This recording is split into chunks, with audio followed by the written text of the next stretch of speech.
Кийинки сөз Осмонов Айбек Жапаровичте. Рахмат, урматтуу ырайым.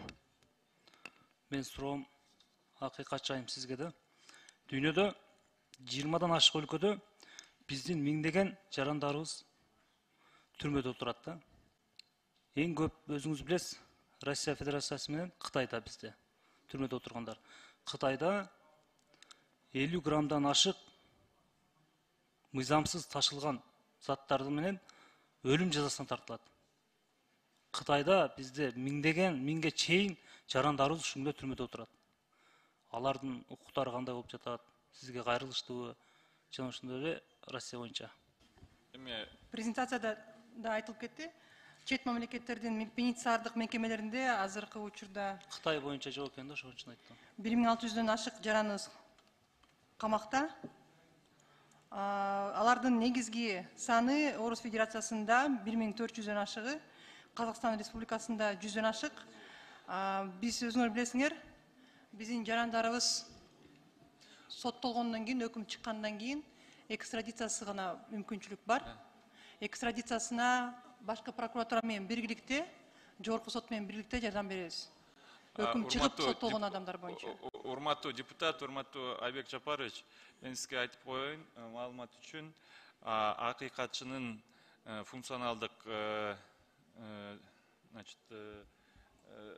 ишмердүүлүгүнө макамдарына кирбейт. Тышта биздин жарандарды коргоо бул Тышкы иштер министрлигинин маалымат бар да. Маалыматта биз өкмөт тарабынан Тышкы иштер министрлиги аркылуу тапшыралык сизге. Анда сизге суроо да. Эдил мырза, жооп бериңизчи. Россияда биздин миңден ашык түрмөдө отурган жарандарыбыз бар. Ошолор ушул жакка келип которуу боюнча көптөгөн бизге кайрылган жарандарыбыз бар да. Ошолор боюнча эмне иш алып бардыңыздар? Бирөөнү айтып бере аласызбы? Бирөөнү которгонуңузду айтып бере аласызбы сиз? Бир жаранды котордуңузбу сиз? Аракет кылдыңызбы? Жеке, сизге да кайрылгандар болсо керек. Бизге жүздөгөн адамдар кайрылат. Инибиз камалып кетти, ушуну которуп бериңиздер, же болсо эжебиз камалып кетти, же тууганыбыз, же бөлөбүз камалып кетти деп. Ошол боюнча бирөөнү айтып бериңизчи. Айта албайсыз, билбейсиз. Мен ошон үчүн акыйкатчыдан сурап атам. Сиз мага комментарий бербей жөн отуруңуз. Мен маалымат сурап атам. Урматтуу акыйкатчы, мен Кытайда камалган боюнча сизден маалымат сурап атам. Жана ошондой эле Россияда биздин камалып кеткен жарандарыбыз канча жаранды бул жака котордуңуздар? Прокуратура менен иштештиңиздерби ушунга чейин? Албетте биздин кыргыз жараны болгондон кийин анын укуктарын коргоого биз барабыз.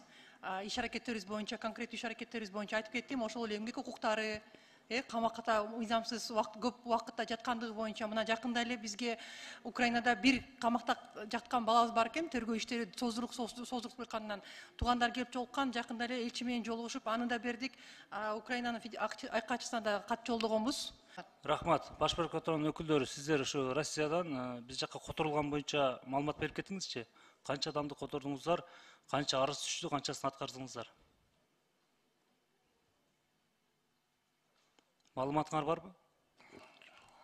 Толуктап берейин азыр.